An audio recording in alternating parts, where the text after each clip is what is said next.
Buenas tardes. Bienvenidos a nuestros jueves de Derecho Civil. Es un honor para nosotros el poderlos tener. El día de hoy va a ser una transmisión diferida debido a que tenemos un programa de nuestra Facultad de Derecho. Ya lo estarán viendo por ahí.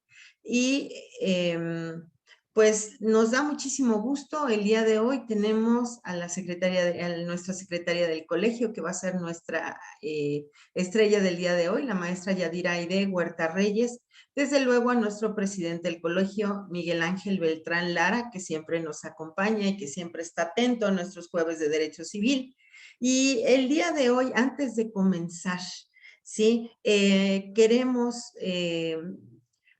pues felicitar a nuestro querido maestro Giovanni Gabriel Saucedo Medina, quien en días pasados hizo su examen profesional con mención honorífica, ¿sí? En la especialidad. ¿Qué especialidad es, maestro? Cuéntenos un poquito. Bien, muchísimas gracias primero por el espacio, maestro Miguel, maestra Yadira, maestra Amada. Los saludos también para el director Raúl Contreras Bustamante y el secretario general, maestro Ricardo Rojas.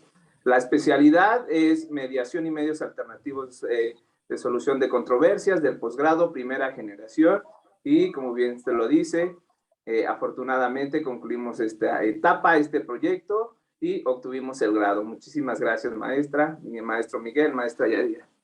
Bueno, yo termino de decir, obtuvimos el grado. La tesis se intituló La necesidad de una cultura de paz en la sociedad mexicana, su implementación a través del proceso de enseñanza, aprendizaje del derecho. Y no solamente obtuvo el grado, sino que con mención honorífica, lo cual es un honor para todos estos miembros del Colegio de Profesores de Derecho Civil. Y estamos muy contentos, estamos de pláceres y muchas felicidades, ¿no? Aquí, de verdad muchas felicidades y a seguir adelante. La maestra Yadira tenía un mensaje para ti, Gio. Bueno, ya que tengo el uso de la voz, muchas gracias, maestra Amada. ¿Qué tal, maestro Miguel Ángel Beltrán? Yo, pues la realidad es que voy a citar a la maestra Gaitán antes de entrar al aire. Decía la maestra, en palabras de la propia maestra Amada Gaitán, decía, es que lo menos que pueden hacer nuestros alumnos es acreditar el examen y con mención honorífica, porque además en la casa de estudio, en nuestra máxima casa de estudio siempre nos esforzamos, y eso me queda claro jueves a jueves y todos los días cuando estamos enfrente de los grupos, de que nuestros alumnos salgan con conocimiento, salgan con excelencia y sobre todo como seres humanos que son. Y tu tesis, maestro, la realidad es que la admiro, la alabo, tuve la oportunidad de leerla y bueno, pues la realidad es que me encantó. Tú sabes que a mí también me gusta mucho la mediación. Te felicito, te mando un fuerte, fuerte abrazo y pues esto te compromete a seguir estudiando la maestría, el doctorado para seguir enalteciendo nuestra casa de estudios. Te mando un beso. Muchísimas gracias, maestro. Mi querido presidente, le cedo el uso de la voz. Muchas gracias, muchas gracias. Gracias, como siempre, a nuestro señor director Raúl Contreras Bustamante, a quien le reconozco y le valoro desde el Colegio de Profesores de Derecho Civil, desde mi posición como académico de la facultad, como egresado de la misma y como notario de la Ciudad de México. Le reconozco todo lo que está haciendo en pro, en beneficio de la Facultad de Derecho y en beneficio de la UNAM. Gracias, director, sabes que estamos contigo. Y bueno, pues muy contentos, efectivamente, felicidades, Giovanni, es un logro más en tu ya fructífera carrera. Quiero reconocer también la incansable labor de mi querida amiga Amada Gaitán, y bueno, desde luego felicitar, y estoy muy contento, y estamos de lujo, decíamos hace ratito, tras bambalinas, entre amigos, siempre estamos entre amigos, pero hoy estoy muy contento porque vamos a escuchar a Yadira Huerta, que nos va a hablar de los derechos de la personalidad en el daño moral. Voy a pedirle a Giovanni que nos haga la presentación formal, pero yo estoy muy contento de estar con todos ustedes, de estar nuevamente en estos jueves de Derecho Civil que no se acaban, y pues bueno, Gio, te doy el uso de la palabra para que presentes a Yadira y posteriormente a Yadi el uso de la voz. Muchas gracias. Claro, gracias, maestro Miguel. Bueno, el día de hoy, como ya lo había hecho referencia al maestro Miguel, tenemos a una invitada de lujo, la maestra Yadira Aide Huerta Reyes, que además de ser una maestra sumamente talentosa, tiene un currículum sumamente destacado. Solo diré algunas referencias. Muy conocida en la universidad, de las profesoras jóvenes del colegio y con gran trayectoria. La maestra Yadira Aide Huerta Reyes es licenciada por la Universidad Nacional Autónoma de México, especialista en Derecho Familiar por la Unidad de Posgrado, es especialista también en Derecho Penal por el Instituto de Estudios Superiores en Derecho Penal y, hoy no menos importante, está realizando un doble doctorado, tanto en la Universidad Nacional Autónoma de México como en la Libre de Derecho. Ha cursado diversos diplomados en cuestiones de derecho familiar, respecto a investigación de ciencias sociales, como formación de mediadores privados, respecto de la gestión y transformación de conflictos en mediación familiar, sobre violencia familiar y derechos humanos, sobre reproducción asistida, y una enorme lista de diplomados. Asimismo, es conferencista a nivel nacional e internacional, recipendiaria de la medalla Alfonso Caso por mérito académico, y asimismo profesora de la materia en mediación de la Universidad de Educación a Distancia España-México y profesora de nuestra universidad, de nuestra facultad, tanto de las materias como derecho familiar, derecho hereditario, responsabilidad civil, historia del derecho familiar, entre otras. Y no menos importante, abogada postulante tanto en materia civil y familiar. Yo lo único que podría agregar a partir de toda esta experiencia académica, que además de ser sumamente preparada, es un gran ser humano, excepcional ser humano. Entonces, el día de hoy, el colegio se viste de lujo con nuestra querida secretaria general, la maestra Yadira Aide Huerta Reyes. Maestra Yadira Aide, sea muy bienvenida a este su colegio. Muchísimas gracias, maestro. Muchísimas gracias a la maestra Amada del Carmen Gaitán. Lo dijo hace un momento el maestro Miguel Ángel, estamos entre amigos. Gracias, Amada, te mando un fuerte beso. Gracias, Miguel, por la invitación. Gracias. Además, debo de señalar, pues yo tengo la oportunidad y el honor de estar en el colegio como secretaria, por una bendición, lo puedo decir así, porque además trato con muchos maestros y cuando hacemos... Por tus méritos, Yadira, por tus méritos. Gracias, gracias, Miguel. Y cuando trato con todos los maestros que tenemos la fortuna pues de contar con ellos todavía y de que nos platican jueves a jueves su experiencia, sus conocimientos, pues estoy de este lado, ¿verdad? Y siempre les digo, ustedes tranquilos, yo nerviosa. Y ahora ya me tocó estar nuevamente, afortunadamente, de este lado platicando con ustedes. Agradezco muchísimo al director, por supuesto, Raúl Contreras Bustamante, el colegio lo apoya, hemos sabido todo el esfuerzo que hace y por supuesto, pues estamos de primera mano con él y con todos los alumnos. Luego entonces seguimos adelante y lo que diga, señor, ahí estamos con usted.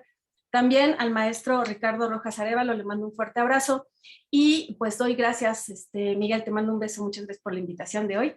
Y Giovanni, felicidades nuevamente, te comprometo a seguir estudiando más, así es de que échele ganas. Bien, pues como ya adelantaron, fíjense que me toca ahora un tema que a mí me gusta mucho, que me apasiona, y es los derechos de la personalidad en el daño moral. Para empezar con este tema, yo quisiera solamente hacer una introducción. Hablar de los derechos de la personalidad es hablar del patrimonio. Y aquí yo me voy a remitir un poquito a mis clases de licenciatura que hemos seguido retomando en la especialidad, en la maestría, actualmente en el doctorado, que además es un tema que para algunos pareciera que es novedoso, y no, no es novedoso.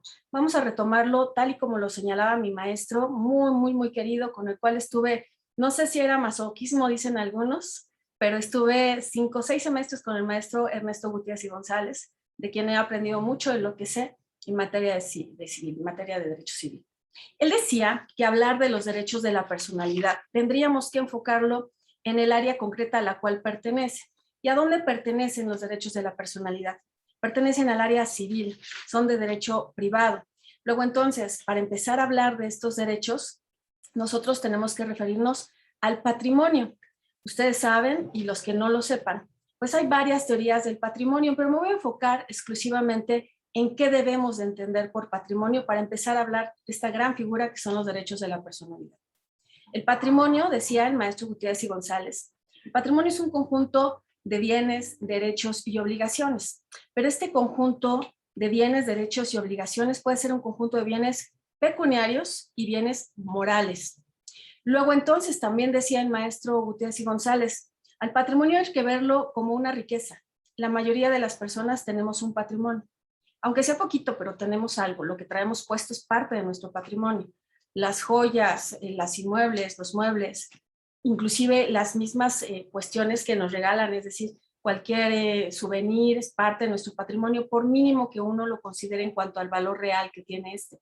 Todo lo que nosotros tenemos, libros, documentos, ropa, todo es parte de nuestro patrimonio. Y en ese sentido decía el maestro Gutiérrez y González, el patrimonio tiene que verse como una riqueza y toda riqueza es una abundancia de bienes.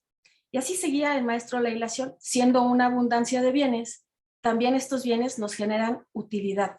Y la utilidad, decía el maestro, tan útil es tener 5 o 10 millones de pesos en una cuenta bancaria, como útil es tener un buen nombre, una buena reputación, una buena imagen. Luego entonces, es ahí donde el maestro Gutiérrez y González decía, este patrimonio como conjunto de bienes son bienes patrimoniales, económicos y bienes morales, sensitivos, espirituales. Y es ahí donde nosotros debemos de enfocar a los derechos de la personalidad. ¿Dónde están? Luego entonces, aterrizando la idea, pues en el patrimonio moral. Y el patrimonio moral es el que nosotros, salud maestra, es el que nosotros podemos estar, nosotros podemos hacer uso del mismo, ¿verdad? Para poder reclamar el daño que se nos haga a estos derechos de la personalidad. Esta materia, insisto, no es nueva. El maestro, uno de los maestros en México que se dedicó al estudio de los derechos de la personalidad fue mi maestro, Ernesto Gutiérrez y González. Y desde 1909 en Europa vino dándose el estudio de los mismos.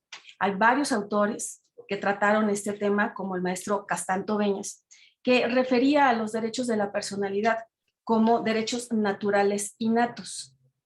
Derechos naturales innatos, o también conocidos, y así se ha clasificado, y así se han distinguido, y así se han nominado como derechos subjetivos privados. ¿Por qué derechos subjetivos privados? Porque cuando se nos vulneran, cuando nos violan este tipo de derechos de la personalidad, nosotros podemos acudir ante la autoridad local o federal, hacer valer esa vulneración, bueno, no la vulneración, hacer valer las herramientas jurídicas, ¿verdad? Para que no nos vulneren o no nos sigan vulnerando esos derechos de la personalidad. Pero me parece que hasta aquí estoy tratando de aterrizar a dónde están, dónde pertenecen, cuál es la naturaleza de los derechos de la personalidad. Son netamente de derecho privado, son derechos subjetivos privados que oscilan en un plano de coordinación con otros seres particulares. Y la gran riqueza, la abundancia de los derechos de la personalidad es que estos son tanto para personas físicas como para personas morales. En lo que toca, por supuesto, es decir, en todos aquellos derechos que también pueden hacer uso las personas jurídicas. En esta materia podríamos nosotros citar a varios autores, les comentaba yo hace un momento. Está el maestro Castanto Beñas, que habla de los derechos de la personalidad. Está el maestro Adriano de Cupis, que desde la doctrina italiana, este maestro Adriano de Cupis, pues ha desarrollado un sinnúmero de, digamos, de clasificaciones de los derechos de la personalidad, porque además tengo que señalar, no hay una clasificación, no hay una lista categórica enunciando los derechos de la personalidad. Estos, como todos los estudiosos del derecho sabemos, van evolucionando conforme va evolucionando el mismo derecho. Luego entonces, señalar que hay una lista limitada, no podríamos señalar, tendríamos que decir que es enunciativa, no limitativa. Luego entonces, estos derechos de la personalidad, ¿cuál es el objetivo que estos tienen? Pues el goce, precisamente el goce de bienes fundamentales de la persona. ¿Cuáles son estos bienes fundamentales? Pues de inicio, el bien de la vida, de la integridad corporal, de la felicidad. Fíjense ustedes que aquí es en donde inclusive el máximo tribunal que nosotros tenemos en nuestro estado, en México, que es la Suprema Corte de Justicia, se ha pronunciado precisamente sobre los derechos de la personalidad. en estas grandes tesis que han emitido sobre el libre desarrollo de la misma, el libre desarrollo de la personalidad. Por eso hay que darle la importancia que tiene. Que muchas personas creen que los derechos de la personalidad ahí están en la doctrina y que no se pueden hacer valer. Afortunadamente nosotros contamos, sí, con la norma a través de la cual podemos hacer efectivos estos derechos de la personalidad, pero además de hacerlos efectivos, creo que tenemos la responsabilidad de concientizar a la sociedad, pero sobre todo a los operadores jurídicos de la existencia de los mismos. Luego entonces me regreso un poquito. Los derechos de la personalidad siendo derechos subjetivos particulares que pertenecen al derecho privado, estos derechos deben de respetarse totalmente, plenamente, siempre, porque fíjense ustedes que dentro de la naturaleza de estos mismos derechos es que son imprescriptibles, son universales, les pertenecen tanto a las personas físicas, ya decíamos hace un momento, seres humanos, como también a las personas morales, personas jurídicas, personas ficticias en los derechos que pueden ellos hacer valer. Y me voy a explicar. Decía el maestro Ernesto Gutiérrez y González, los derechos de la personalidad, él los clasificaba en 3 rubros. Para empezar, nos daba una definición de qué debíamos de entender por derechos de la personalidad y decía el maestro Gutiérrez, los derechos de la personalidad son bienes constituidos por determinadas proyecciones físicas o psíquicas del ser humano, relativas a su integridad física y mental, que las atribuye para sí o para algunos sujetos de derecho y que son individualizadas por el ordenamiento jurídico. Esta definición, para quien tenga el interés de seguir ahondando en el tema, la encuentran ustedes en el libro del maestro Gutiérrez, denominado El Patrimonio. Pero además, fíjense la trascendencia y la importancia de este tema. Tenemos una ley, la Ley de Responsabilidad Civil para la Protección a la Vida Privada, el Honor y la Imagen en la Ciudad de México, que en el artículo 7, más o menos fracción quinta, sexta, por ahí, nos da nuevamente, nos repite este concepto que yo les acabo de leer. Bienes constituidos por determinadas proyecciones físicas y psíquicas. ¿Esto qué quiere decir? A razón del maestro Ernesto Gutiérrez y González, quiere decir que son bienes, que son cosas que por supuesto nosotros podemos hacer valer y ejercer ante los tribunales ante la violación de las mismas. Pero entonces tal vez ahí puede surgir alguna duda. ¿Cómo qué cosas? ¿Sí? Bueno, como ustedes saben, parte de las cuestiones, parte de los conceptos, parte de los bienes que nosotros podemos hacer valer son precisamente nuestros derechos subjetivos. Y los derechos subjetivos protegen bienes, bienes que nosotros podemos dilucidar, que podemos nosotros hacer o utilizar las garantías que nos brinda la norma, la misma ley, tanto local como federal, constitucional, para que estos bienes no se nos vulneren. Dentro de estos bienes, decíamos, nuestro máximo bien, por supuesto, es la vida. Y decía este autor, que lo he estado citando mucho, porque además me parece que ha sido de los grandes maestros que impulsó muchísimo el tema y que además retomaron muchos de los códigos dentro de la República, como el Código de Tlaxcala, el Código de Quintana Roo, el de Puebla, el Código de Tabasco, el del Estado de México, Nuevo León y Guadalajara, tienen las ideas que este gran autor, que este maestro, pues impulsó en cuanto al concepto de derechos de la personalidad. Luego entonces, tratar de explicar el concepto de los derechos de la personalidad desde el punto de vista de derecho subjetivo privado es también hablar de los bienes que nosotros tenemos la obligación de respetar y de proteger. Decía este autor, los derechos de la personalidad son bienes constituidos por determinadas proyecciones tanto físicas, es decir, cómo quiere verse la persona ante los demás, cómo pretende verse, qué es la imagen, cuál es la proyección que yo deseo que los demás tengan de mí, en cuanto a la popularidad, en cuanto al honor, en cuanto al prestigio, en cuanto al respeto que quiero que se me tenga, en cuanto a la estima que quiero que los demás tengan sobre mí, y también en cuanto a la presencia física, cómo quiero verme ante los demás y cuál es la proyección que yo quiero dar ante los demás. Luego entonces, pareciera a lo mejor ir más allá de lo que el derecho puede regular. No, la realidad es que ustedes saben que existe el derecho a la imagen, el derecho a la presencia estética, el derecho al honor, el derecho a la reputación, pero esos derechos que no son palpables, que no se pueden tocar, que son inmateriales, ¿en dónde los íbamos a colocar? Dice el maestro Gutiérrez, pues claro, los tenemos que colocar dentro del patrimonio moral, dentro de ese patrimonio que además nosotros tenemos que considerar como parte del mismo, como parte de nuestra esencia, que si bien es cierto, no la vamos a valorar económicamente de inicio, ¿verdad? Porque en algún momento decían los romanos, decía Álvaro Dors, el maestro Álvaro Dors en su libro de Derecho Romano decía, bueno, es que hablar de ponerle precio, ¿verdad? A los sentimientos, a la vida, al honor, al decoro, pues es inmoral, ¿no? Había por ahí esta figura del pretium doloris, no le puedes poner precio al dolor, estás mal. Sí, pero ¿qué pasa con los causavientes cuando se priva de la vida a alguno de sus parientes? Se quedan llorando y nada más. Es cuando viene evolucionando el derecho, es cuando retoman muchos de los autores, entre ellos el maestro Quesito, gran maestro de la facultad, por cierto, el maestro Quesito, que dice, a ver, momento, si es verdad, no podemos hacer un lucro del dolor, no podemos ponerle un precio a la pérdida de una vida, no hay manera de ponerle un precio, pero lo cierto es que debe de haber una sanción.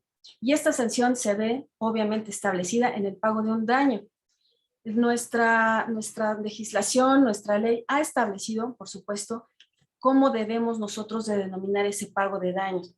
Y este se ha visto como el pago de un daño moral, se ha denominado como un pago de daño moral. El pago de daño moral, y es así como trato de explicarlo cuando hablo de los temas de derecho de los derechos de la personalidad.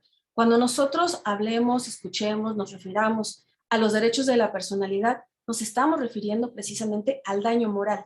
Siempre. No hay manera de desligarlos. Por eso, considerar el daño moral es digamos que desde el dictamen que se hizo, me estoy acordando, el dictamen que se hizo de la Cámara Revisora por decreto del 29 de diciembre de 1982. Se estipuló por parte de esta Cámara que efectivamente los derechos de la personalidad deben de garantizar a las personas el goce de sus facultades y el respeto y desenvolvimiento de su personalidad física y moral. Fíjense, 1982. Quiere decir que esto, bueno, ha sido un trabajo constante y latente, permanente, que se ha estado haciendo por varias legislaciones, por varios estudiosos, doctrinarios, académicos, de enaltecer los derechos de la persona en el lugar en donde deben de estar. ¿Cuáles son los bienes que tutela esta figura, estos derechos que van aparejados con el daño moral? Pues si nosotros revisamos precisamente esta inserción a nuestro Código Civil de 1982, que se hizo en 1982, al artículo 1916, sabremos que nos empieza a dar luces, ¿verdad?, de lo que debemos de entender, o nos da un concepto de lo que debemos de entender por daño moral. Y ahí mismo nos establece cuáles son los bienes que tutela esta figura. Es decir, se refiere a los afectos, a las creencias, a los sentimientos, al respeto a la vida privada, a la configuración de nuestros aspectos físicos, cómo nos queremos ver, al decoro, al honor, a nuestra reputación, a la consideración que debemos de tener de nosotros mismos y hacia los demás. Estos derechos, fíjense que son tan importantes y además son tan inherentes a la persona humana que reciben precisamente protección por parte de nuestra legislación. Claro, esta protección, ¿hasta dónde alcanza? Bueno, afortunadamente nuestro máximo tribunal y también muchos de los códigos de las entidades federativas, que si bien es cierto no nos da una cuantía para el pago de dichos derechos, porque además debo de señalar, estos derechos no pueden ser tasables o valorables, no se les puede poner un techo, ¿verdad?, de indemnización, porque depende de cada uno de los sujetos, depende de cada uno de los seres humanos, cómo fueron vulnerados, violentados, lastimados en sus afectos, en sus sentimientos. Estos derechos, les comentaba yo, bueno, pues son bienes, decía el maestro Gutiérrez y González, son bienes que deben de ser totalmente respetados, vigilados y preservados. ¿En qué sentido? Cuando yo siento, de acuerdo a la definición que nos da el artículo 1916 de nuestro Código Civil, que además muchas de las entidades replican en sus codificaciones también civiles, cuando estos derechos del honor, de la reputación, de los afectos, de los sentimientos son vulnerados, yo puedo acudir ante la autoridad local a hacer valer esa vulneración, que me la respeten, que además me indemnicen por ese concepto porque me lesionaron. ¿Cómo hacemos nosotros esta petición? Pues la figura que se ocupa precisamente para solventar hasta cierto punto, porque insisto, ahí hay un grado de molestia que pues de alguna manera, si me privaron de la vida, si me lastimaron en una parte de mi cuerpo, en mis sentimientos, en mi honor, es muy difícil que venga una cantidad económica a resarcir ese dolor. Pero por lo menos, dice el alto tribunal, o por lo menos vas a tratar de ser indemnizado en su justa medida. Y esto me parece muy adecuado porque efectivamente durante mucho tiempo, pues le es muy fácil a muchas personas lesionar, lastimar los derechos de otras tantas, ¿no? Es decir, hablar mal, tratar de destruir su imagen, tratar de destruir su reputación, de destruir sus sentimientos, ¿verdad? E irse muy tranquilos, ya lo ofendí, ya lo agredí, ya lo lastimé, y hablo de lastimar, sí, en sus principios, en sus afectos, en sus emociones, pero que además trasciende en su vida profesional, en su vida económica. Cuando se habla mal de una persona, pues llega a tener y a entorpecer sus actividades profesionales, ¿no? Ya esa persona ya no tiene la misma estima con el resto de la población, con el resto de la sociedad, y lo empiezan a relegar. Luego entonces se empieza a quedar sin trabajo, se empieza a quedar sin amigos. Fíjense ustedes la afectación que esta vulneración a unos derechos, hablando por ejemplo del derecho a la imagen, puede causarle daño a una persona. Por eso dice la Suprema Corte, a ver, espérame, sí podemos nosotros solicitar el pago a través de una reparación de daño moral, ¿verdad? Para que la persona que sufrió esta vulneración a sus derechos de la personalidad, pues no se sienta tan lastimada, tan vulnerada, que se sienta protegida por el derecho mexicano. Yo les comentaba hace un momento, en la doctrina, que suena muy bonita y que a lo mejor algunos dicen, bueno, pero es que eso está ahí, en papel mojado, nadie le hace caso, ¿verdad? Es doctrina, es libros, eso se ve muy bonito en un libro. ¿Cómo lo llevas a la práctica? Bueno, todos estos derechos se pueden dividir a grandes rasgos en 3 rubros. Decía el maestro Gutiérrez y González. Tenemos el primer rubro que se define o que se clasifica o que nosotros podemos empezar a entender como el de la parte social pública. Dentro del rubro de la parte social pública, el maestro pone los derechos al honor, el derecho a la reputación, el derecho a la imagen. Y esto es importantísimo porque además, decíamos, existen leyes, ¿verdad? Como los derechos, como la Ley Federal de Derechos de Autor, que protegen precisamente esas proyecciones físicas, psíquicas que tiene la persona, y que además, en el momento en que alguien se quiera apropiar de esas ideas, pues puede intervenir la ley, puede intervenir la autoridad, decir, un momento, que esos derechos no te pertenecen. Luego entonces vienen las sanciones correspondientes. Fíjense ahí una de tantas, digamos, situaciones prácticas reales en donde nosotros podemos ver en acción a estos derechos de la personalidad desde el ámbito privado, porque además podemos hablar de estos derechos de la personalidad desde un plano penal, desde un plano administrativo, y me parece que ahora la Suprema Corte, a raíz de este famoso caso que ustedes pueden ver en internet, Mayan Palas, creo que es el amparo 30/2014, desde ahí ya empieza la Suprema Corte a dar muchas ideas de qué es lo que nosotros debemos de entender por daño moral, por esta afectación que se hace a estos derechos de la personalidad. Entonces me regreso un poquito. Dentro de esta primera parte que dice el maestro Gutiérrez y González, parte social pública, tenemos estos derechos: derecho al honor, derecho a la imagen, derecho al título. Claro, al título profesional, porque en México ustedes saben que no se reconocen los títulos nobiliarios, ¿no? Sí, los títulos profesionales. ¿Y cómo es que aplica este derecho al título profesional? Bueno, hay muchas escuelas, pseudo instituciones que ofertan carreras, que ofertan diplomados y que no cuentan con los REBOEs, que no cuentan con los permisos por parte de la SEP, por parte de la UNAM, para brindar estos cursos, estos diplomados, estas licenciaturas, estas maestrías. ¿Y qué es lo que pasa? Que como en muchas circunstancias, ¿verdad? Uno empieza a estudiar 5 años de licenciatura para que a la mera hora no me den mi título. Bueno, ya le invertí dinero, ya le invertí esfuerzo y estuve estudiando largas tardes, largas noches como para no obtener el certificado que acredite mi carrera, mi profesión. Claro que ahí me están lesionando este derecho particular, que es el derecho al título profesional. Y que por supuesto nosotros podemos demandar vía privada, vía civil, el pago de una reparación por daño moral. Esto, ojo, vuelvo a reiterar, no quiere decir que no podamos ejercitar una acción penal, una acción de tipo administrativa, una acción constitucional. Por supuesto que sí es el amparo, ¿no? Pero desde el punto de vista civil, que es el que a mí me atañe y que quiero enfocar, por supuesto que podemos demandar una reparación de daño moral. Ahí tenemos nosotros entonces el derecho al título profesional, el derecho al secreto o derecho a la reserva, decía el maestro Gutiérrez y González. ¿En qué consiste este derecho al secreto? Pues tenemos el derecho al secreto epistolar, Ya actualmente no hay cartas. A mí me encantaría que me mandara ver al cartero que me entrega una carta, y eso ya no se ve. Ya nos mandan correos, nos mandan WhatsApp, nos mandan a saludar desde lejitos, pero no nos mandan cartas. Cuando llegan estas sobres, ¿verdad?, a nuestro domicilio, ese, si va obviamente dirigido a nosotros, bueno, pues podemos abrirlo, leerlo, lo que ustedes quieran hacer. Pero las demás personas a cuyo nombre no va dirigido, pues al momento que lo abren y ven el contenido, ya están violando y están vulnerando ese secreto epistolar, ese secreto que solamente le atañe a la persona, al destinatario que va dirigido esa carta. Entonces, ahí tenemos parte del derecho al secreto epistolar, domiciliario, telefónico, no tan fácil. Actualmente me parece que vulneramos constantemente este derecho al secreto cuando te paso el contacto de fulano, a ver, espérame, primero pregúntale si puedes pasar los contactos, no tan fácil, hay que pasar datos de otras personas, ¿no? Son secretos, son datos sensibles en muchos casos que no debemos nosotros pues estar pasando de mano en mano así de manera tan simple, tan sencilla.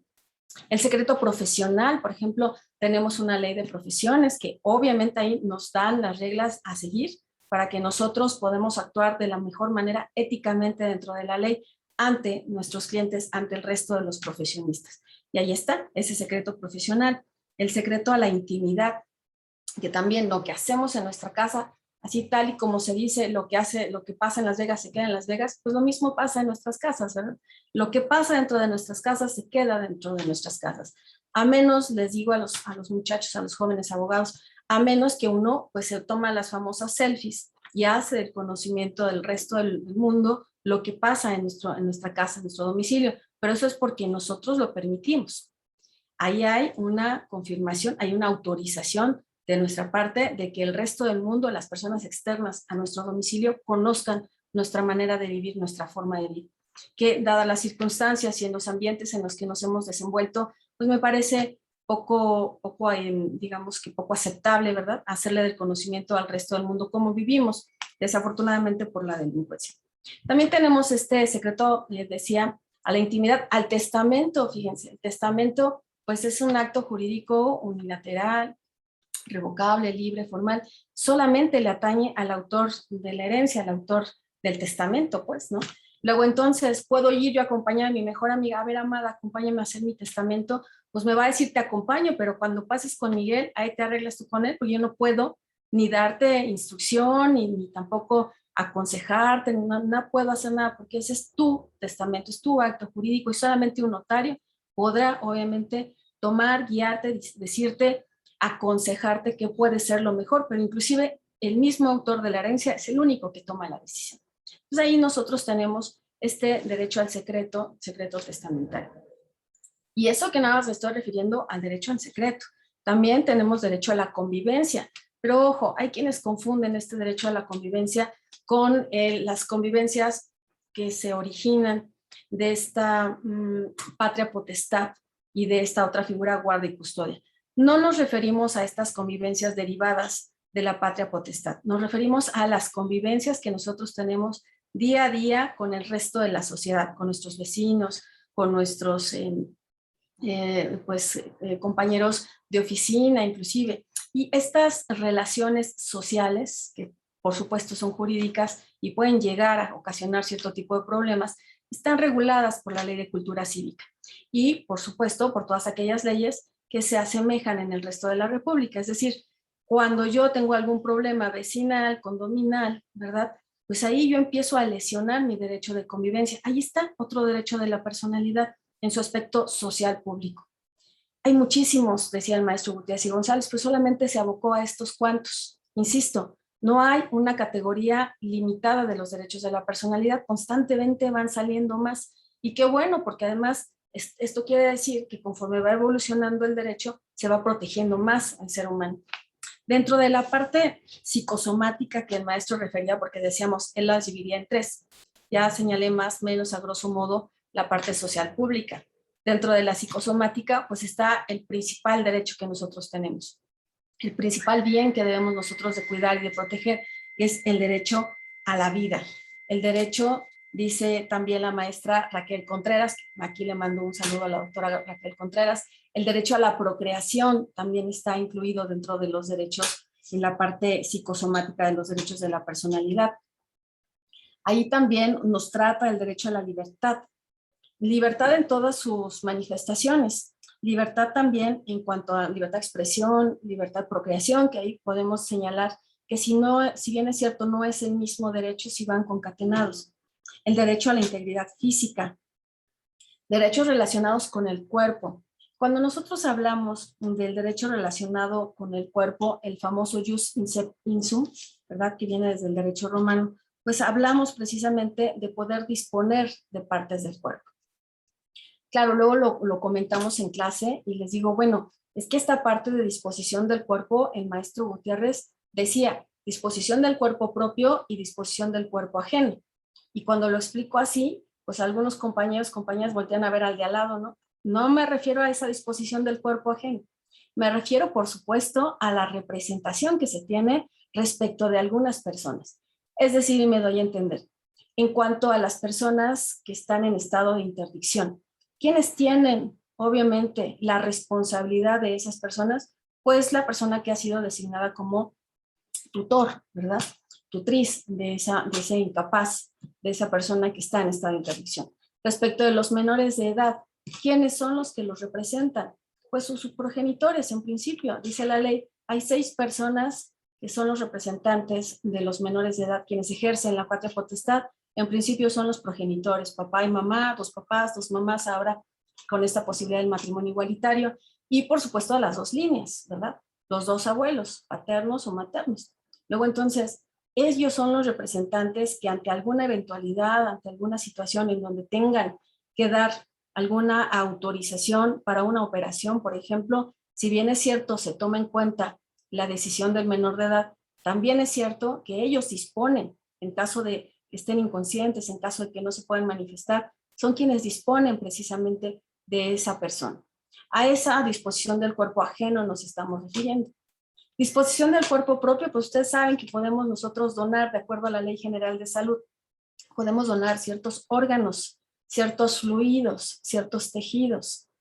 Nosotros podemos, siempre y cuando, dice la Ley General de Salud, porque hay excepción tajante, siempre y cuando no te prives de la vida, ¿verdad? Dicen por ahí, puedes donar un pulmón, puedes dar tu corazón, pero no donarlo, porque si no, ahí sí ya pierdes la vida. Podemos donar sangre, sí. Podemos donar óvulos, podemos donar semen, sí, por supuesto, claro. Aquí yo haría un paréntesis, no a diestra y siniestra, jóvenes, con mucha conciencia, nada más. Pero hay donaciones, es decir, disposición del cuerpo propio es hasta donde también la ley me lo permita, porque siempre hay limitantes. Disposición al cadáver. Este es un tema sumamente interesante, porque si bien es cierto, pues habría que establecer primero la naturaleza del cadáver, ¿verdad? El maestro Gutiérrez y González decía, el cadáver siendo como es decir, en cuanto al concepto propio, este cuerpo sin vida es una cosa, ya, pero esta cosa sigue teniendo ciertos rezagos de la persona que fue. Luego entonces, si bien es cierto, pasa a ser cosa, pero no ser bien. Fíjense qué interesante tema, ¿no? Porque aquí nosotros podemos decir, todas las cosas son bienes, pero no todos los bienes son cosas. Esto es muy interesante desde el punto de vista doctrinario. El derecho al cadáver también se ha visto, y desafortunadamente con la pandemia, pues nosotros hemos visto constantemente problemas en donde muere una persona, vamos a poner el ejemplo en Holanda, ¿verdad? En Dinamarca, en México no pasa, pero hay un varón que tiene 3, 4 familias con varios hijos y entonces muere. Ahora en la pandemia, desafortunadamente pasaron muchas circunstancias así, muere el varón y se apersonan pues los familiares, y hablo de familiares, 3, 4 mujeres con sus respectivos hijos. Olvídense y no voy a meter a los temas de sucesiones, de pensiones, de qué fue lo que dejó económicamente hablando o no, sino quién va a velar ese cuerpo. Y se pelean, por supuesto, las viudas, ¿verdad? Dicen, bueno, es que era mi esposo, ¿no? También se casó conmigo, ¿no? Pero yo estuve en concubinato, sí, pero yo le di el último hijo. ¿Quién se queda con el cadáver? ¿Quién lo va a velar, no? Hay también quienes pueden decir, yo ni lo quiero ver, como que me engañó 5 o 6 veces. Bueno, mientras lo deciden, ¿verdad? Ahí está de cualquier manera el problema. El problema es quién se va a quedar con el cadáver, y no lo estamos diciendo desde un punto de vista de propiedad, sino exclusivamente para hacerle, por supuesto, los honores, para hacerle pues estas ceremonias que en muchas religiones se hacen después de la muerte.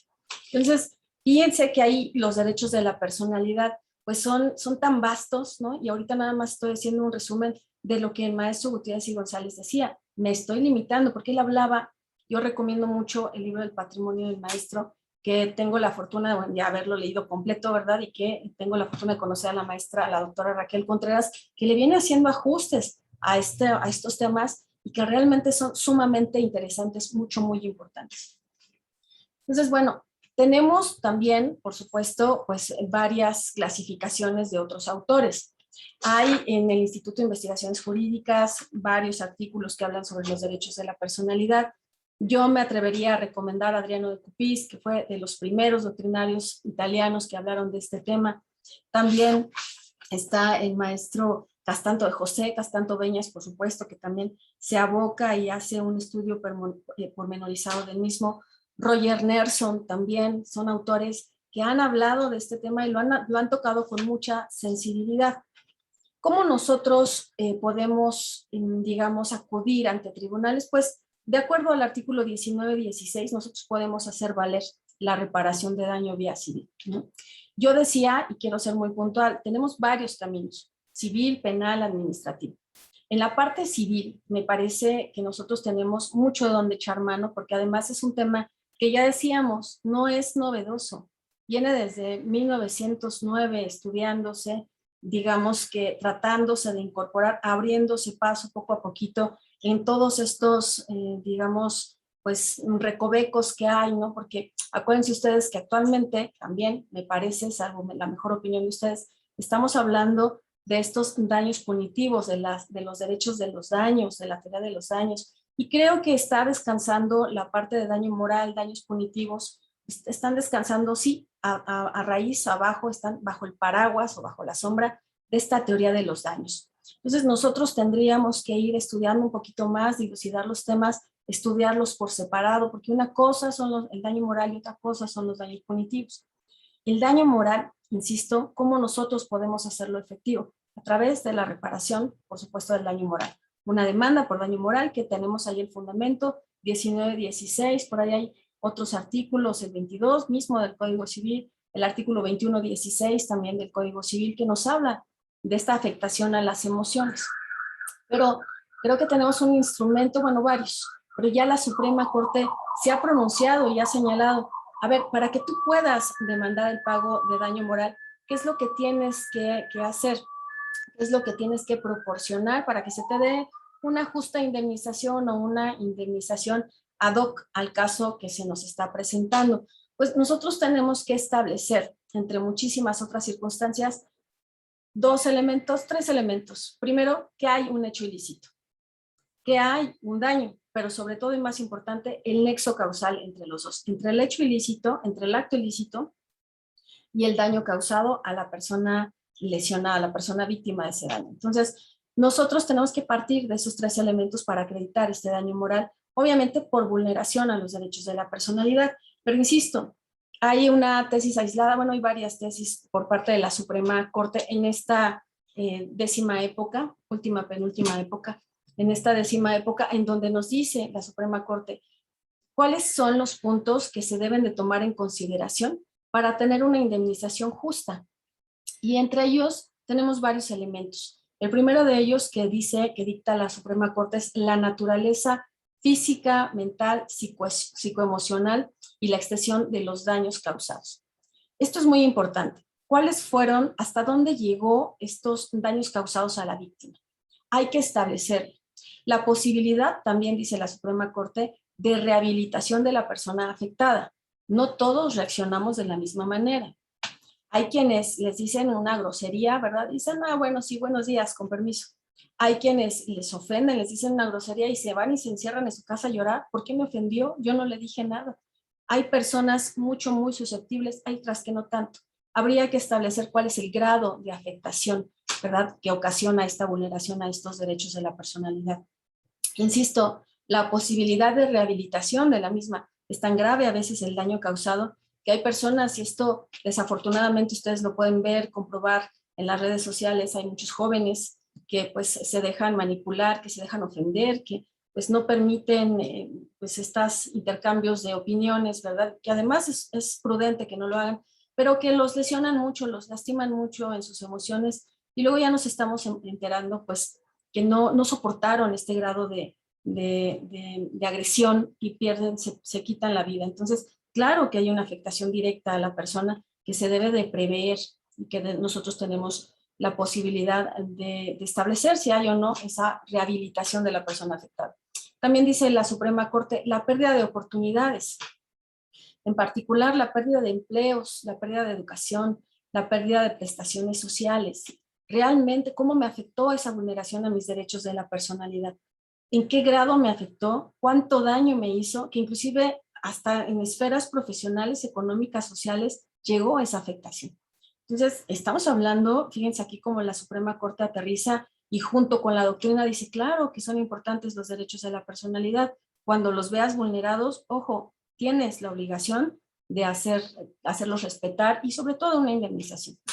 También dice la Suprema Corte hay que establecer los daños materiales. Los daños materiales nos referimos a ese lucro cesante y daño emergente. ¿Cuánto gasté y cuánto dejé de percibir por el daño ocasionado? He dejado de trabajar porque me he sentido mal, porque me afectaron, porque no quiero salir después de todo lo que dijeron de mí. Por supuesto que si no sigo pues ejerciendo mi trabajo, pues ya no me van a seguir pagando, ¿verdad? Entonces, ¿cuáles son, entre otros ejemplos, cuáles son esos daños materiales que me ocasionó precisamente esa vulneración a mis derechos de la personalidad? Los perjuicios inmateriales, también dice la Suprema Corte, los gastos de asistencia jurídica, de expertos en medicina, de psicólogos, de trabajadores sociales. Esto no puedo yo llegar y decir, bueno, es que me afectó y me dolió y afectó mis emociones. No, hay que comprobarlo. Y para ello necesito de la ayuda de la asistencia de peritos, abogados, trabajadores sociales, insisto, psicólogos, que determinen a través de un peritaje con la metodología que ellos establezcan y conozcan realmente cuál fue el daño psicológico emocional que me causó esta vulneración. Se debe de establecer, también sigue diciendo la Suprema Corte, el nivel o grado de responsabilidad de las partes. ¿Qué tanto hice yo? ¿Qué tanto hizo la otra parte? ¿Qué tanto hizo el demandado, el actor, verdad? Las dos, para que entonces sí, de una manera equitativa, ¿no? Podríamos decirlo así, se establezca, por supuesto, el pago de esta indemnización y la situación económica. Cuando nosotros leemos, nos vamos al contenido del artículo 1916 del Código Civil de la Ciudad de México, hay ahí algunas situaciones que estableció el legislador. Entre ellas, por ejemplo, dice la capacidad económica de quien causó daño y también de quien lo recibió. Pero ojo, aquí tendríamos que ver también las circunstancias, qué tan grave fue el daño, remitiéndonos a la tesis, a los conceptos que ha dado la Suprema Corte, porque no nada más nos tenemos que basar en esta capacidad económica. Si es una persona que no tiene recursos, no va a pagar, no va a indemnizar. Si es una persona que tiene muchos recursos, ¿cuánto le va a sacar la otra persona, la víctima? ¿Se trata realmente de enriquecerse ilegítimamente? No es lo que el derecho pretende.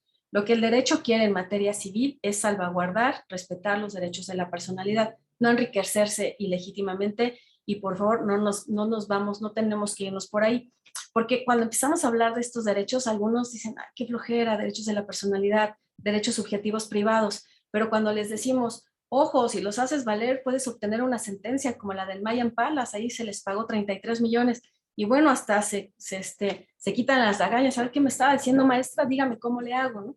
Entonces, no se trata de dar herramientas para enriquecerse ilegítimamente, se trata obviamente de obtener una indemnización justa. Me parece que los derechos de la personalidad tenemos muchísimo campo todavía para seguir estudiándolos, para hacer una distinción, insisto, entre daño moral y daños punitivos. Porque si bien es cierto, los daños punitivos pues se han visto ahorita actualmente como muy en boga y como que lo ponen a la par del daño moral, también es cierto que tienen sus características. Es decir, los daños punitivos, entiendo, tienen tres objetivos, tienen tres elementos, que es la restitución, la indemnización y la sanción. Pero obviamente estableciendo pues castigos, ¿verdad? Y garantías de no repetición. ¿Qué pasa con el daño moral? El daño moral lo que busca es la indemnización justa, nada más. Claro, desde la perspectiva, ¿verdad?, de la prevención, no lo vuelvas a hacer, porque estás lesionando derechos sumamente importantes, bienes inherentes a la persona. Yo me quedaría pues haciendo la invitación de que quienes les guste este tema, que es un tema apasionante, lo lean, lo estudien desde el derecho privado, porque hay quienes lo quieren llevar al derecho público. Los derechos humanos, y yo con esto cerraría, no son lo mismo que los derechos de la personalidad. Los derechos de la personalidad abarcan todavía un sinnúmero de derechos que se pueden hacer valer y que pueden ser más eficaces, dice este maestro Andrés Linares, son más mejores, ¿verdad?, que los derechos humanos. Los derechos humanos se ven como derechos subjetivos públicos. Los derechos de la personalidad son derechos subjetivos privados en un plano de coordinación en donde tanto personas físicas como personas morales pueden hacer uso de ellos, pueden hacerlos valer, por supuesto, en caso de vulneración. Entonces, pues yo me quedaría con este tema invitándolos a que sigamos estudiando todos los temas, por supuesto, en derecho civil, derecho familiar, que son los que a mí me apasionan, pero sobre todo estos de derechos de la personalidad, que son sumamente ricos, tienen una profundidad en cuanto a su estudio muy amplia. Entonces, pues muchísimas gracias por la oportunidad de estar con ustedes platicando un ratito. Maestro Giovanni, no sé si hay algún comentario. No, de inicio, maestra Yadira, como usted bien lo comenta, es un tema sumamente apasionante. Yo creo que se pueden quedar una serie de ideas, de reflexiones, en cuanto no solo al concepto, a la definición de lo que sería el daño moral, sino al elemento importante que usted hacía referencia sobre la reparación del daño. Hoy en día se habla también de una reparación integral del daño, que como usted hacía referencia, es otra cosa distinta, pero específicamente en la reparación del daño en materia civil, se quedan muchos elementos. Me podría atrever a decirle, adelantando un poco al maestro Miguel, a la maestra Amada, y como diría en algún momento la secretaria general en turno de presentadora, que pues se le insta a que en algún momento nos haga alguna otra charla expandiendo un poco este tipo de explicación sobre los derechos de la personalidad. Maestra Amada, maestro Miguel. Gracias. Pues definitivamente, mi querida maestra Huerta, creo que nos ha dejado más preguntas que respuestas.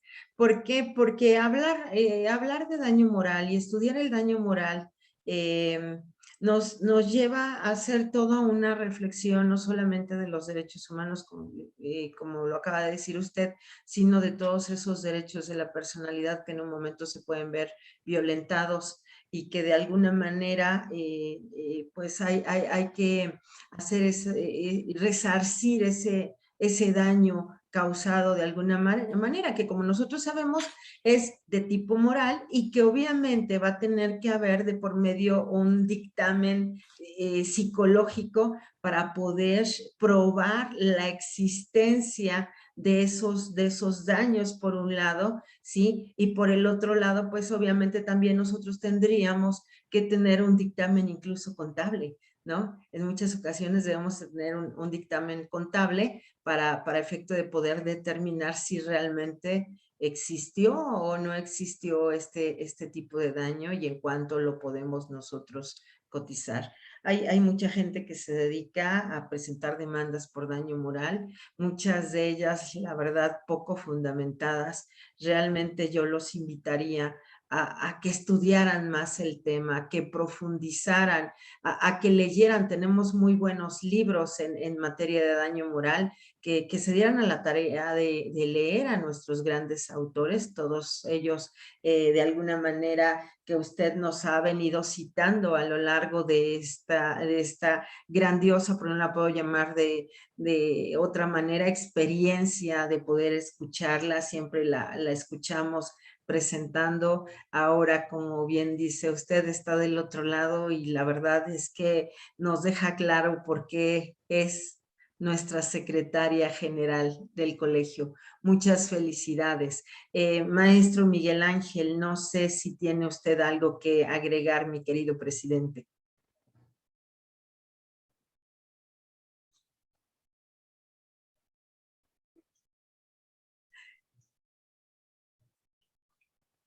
Parece que el maestro Miguel está muy ocupado. No nos escucha. Bueno. Es que acuérdate, maestra Amada, que dice, en mis ratos libres, cuando no trabajo, estoy en el colegio, ¿verdad? Sí, no, en para sus ratos de ocio es notario, ¿no? Porque normalmente está en el colegio. Así es, exactamente.